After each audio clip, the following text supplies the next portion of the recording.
Hey, it's the Wizard again, and I'm here just to do a short video on some really good equipment that can use for street photography. And well, there's a lot out there, but I think that my go-tos are the Leica M2, the Leica M5, and I use a Contax G1 and for my film. And I'll tell you why.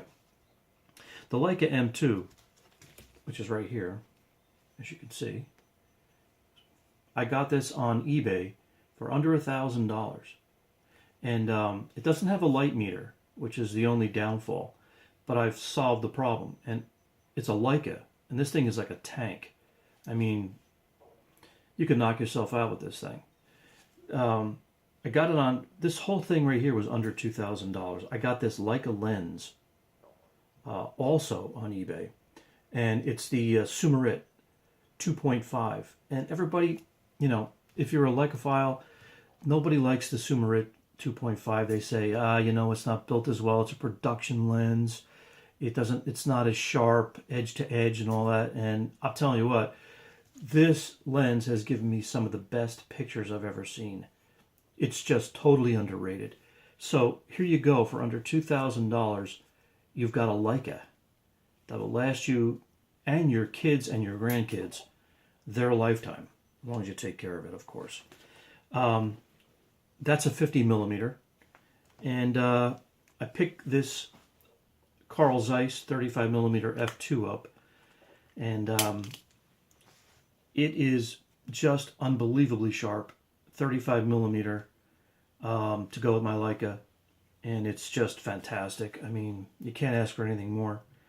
And then, of course, there's the Contax, which is terrific. This Contax G1 had an issue with its focusing. And basically what would happen is when you focused it, it would come out of its set position and focus, and then when it was done shooting, it would go back to its set position. And, there's a lot of movement going on there, and it tended to become a problem. But I sent this camera, it started to get weird on me and was rewinding on its own and everything. So I sent it into New York at a place called Nippon, I can't remember exactly the name, Nippon Camera Repair, right in Manhattan, Midtown Manhattan. They actually replaced, for less than $200, they actually replaced the G1 chip, focusing chip, with the G2, which is the best.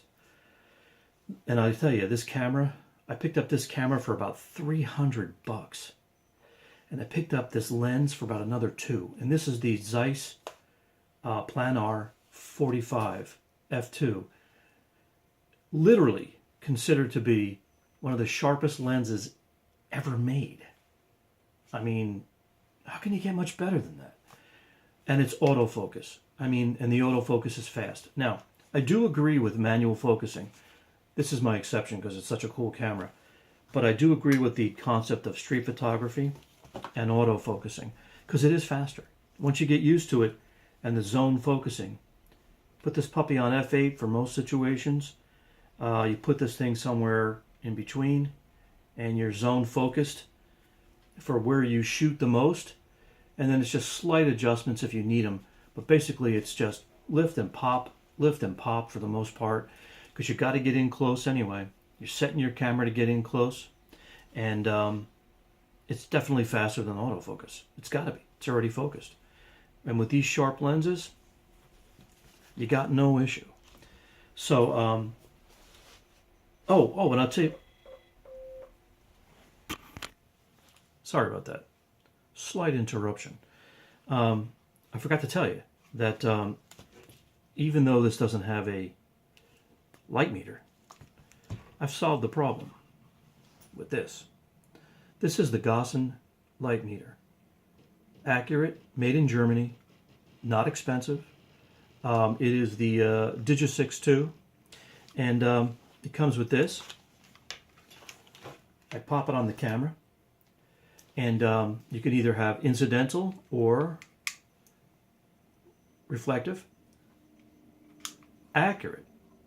Probably more accurate than my M5 meter, which is incredible because the M5 is a pretty good meter, which is another camera everybody puts down. But the M5 you can get for a decent price.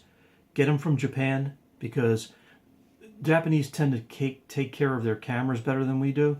They kind of realize that it's a precise instrument and take care of it, whereas I think Americans kind of knock them around a little more. But anyway, so yeah. So all I do is occasionally take a reading from this thing. You set up the dial, and I mean, light doesn't change that often. If you're going into a shadow and you're coming out of a shadow, it's basically 2 stops in most part. But if it's not, you just go boink, and there it is. And the only problem, it just kind of gets in the way a little bit of the changing. But you get used to it. You can always pop this thing out of the way, obviously, and it works. And never hurts my pictures. They come out great. And you can blow these things up no matter what. Like I said, you got to scan them. And, you know, you scan them right. And, you know, now, don't get me wrong. For color, I use digital. Because color film is scanning is a pain in the ass. So digital is a lot better. And it comes out so much nicer. You can control your colors easier. And the digital is, you know, it's just... I've done some landscape work with digital that is better than the film. I mean, even better than Provia, even better than Slide. I mean, it's just beautiful. I mean, it just pops at you. In any case, that's another story for another time.